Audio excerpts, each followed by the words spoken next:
Welcome back. The clash of the tech titans, Tesla CEO Elon Musk and Facebook CEO Mark Zuckerberg, taking opposite sides on the stay-at-home orders during their respective earnings calls yesterday.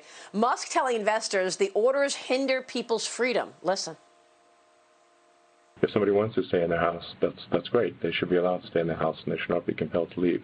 But to say that they cannot leave their house and they will be arrested if they do, this is fascist. This is not democratic.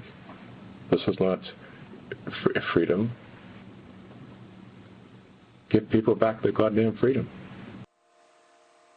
Zuckerberg, on the other hand, is urging caution, saying, quote, "I worry that reopening certain places too quickly before infection rates have been reduced to very minimal levels will almost guarantee future outbreaks and worse, longer-term health and economic outcomes." Dagan McDowell, your reaction to Musk's comments, fascism is the word he used. Well, look at Mayor de Blasio talking about rounding up Jewish mourners in New York City. That's what people are upset about. And these restrictions and basically just throwing the Constitution out of the window, we see this far and wide. There's a pile of lawsuits over the coronavirus lockdown measures because much of what these local officials and governors have done is draconian. And Americans understand their freedoms, and when they are restricted, they get mad. So good for Elon Musk for saying this. By the way, Mark Zuckerberg's business benefits when people are locked inside of their houses. That he's going to be kumbaya, everybody come together. Facebook is going to lead the way.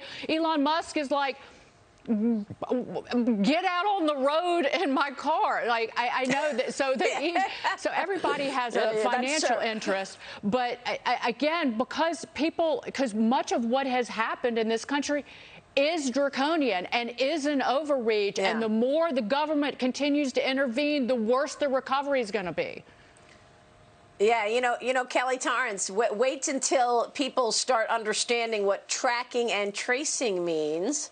Okay, we'll see if they're getting upset about that, to see if you have the coronavirus, if you had the coronavirus. That's called tracking and tracing, and you're hearing a lot of conversation about that in government these days. You are, Maria, and I don't think people realize that they want you to download apps on your phone that will basically track you.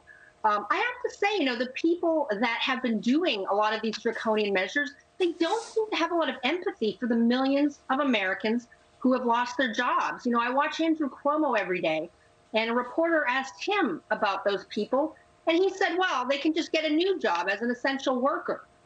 I mean, it's just unbelievable that he thinks he can keep the city and the state shut down, and it's not going to have a really bad effect on people. But of course, those making these kinds of rules are not the people that they're hurting. It's easy for government officials, for someone like Mark Zuckerberg, who's doing perfectly fine, to tell people that they shouldn't be going out, we should not reopen the economy at all, when they're not the ones who have lost their jobs and are struggling to feed their families, Maria. Well, that's right. And this morning, in about 2 hours, we will get another look at how many people have applied for unemployment benefits, frankly. Kelly, we're going to get those numbers already. We know 26 million people have applied for unemployment benefits just in the last 5 weeks. So, Ryan, do you see this as more of an issue of values or how each company is run, the difference in terms of what we're hearing from these two? Yeah, well, first off, I love Musk's brashness, right? We need more of that here in America, just saying what you think and saying it out loud. But I think it speaks to the fact that we need to do this in stages. Companies that, obviously, you can't build a Tesla at home last time I checked. So I think, weapons that need to have people on the floor working, put those social distancing measures in place. And then companies like Facebook and even my firm, we're working remotely with no problem. I'm going to be a late adopter to bringing my staff back to our offices just because, there's not a necessity to do that. So I think this says government, you've got to get the people back to work that need to get back to work. And then those that can work from home, we'll phase in later. We need more brashness. Really? We've got a president who's like the most brash person who's ever walked on planet Earth. We need more? Okay.